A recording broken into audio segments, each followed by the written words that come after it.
This puzzle seems easy, right? What about rook f1? Black apparently is in zugzwang. Those three pieces cannot move, so black is forced to move this bishop, and it doesn't matter where it goes, as this is checkmate. So what's the problem?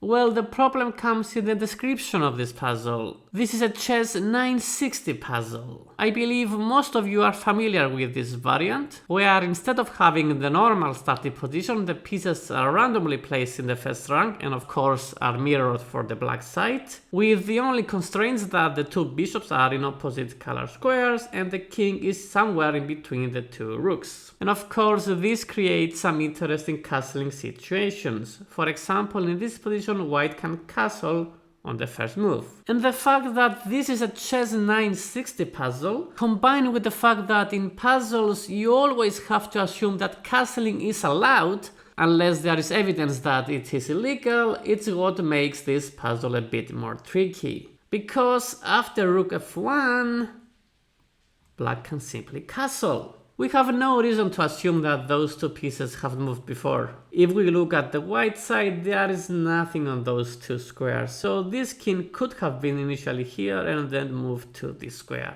And so, after castling, yes, we can take the rook, but apparently this is a draw, so that's not the solution. If we go back to this position, white can still win if it plays this check, because black loses all of its pieces. But there is a faster way. And again, this has to do with castling, because we can safely assume that white can also castle. There are no pieces on c8 and d8 to suggest otherwise. And what's the difference? Again, we have a rook on f1.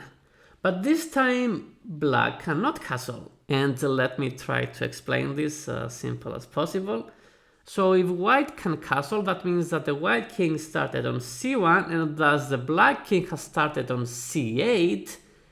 So the king has moved and therefore they cannot castle. And that means that black has to move the bishop, and again this is checkmate and this is a solution to this puzzle. Whew!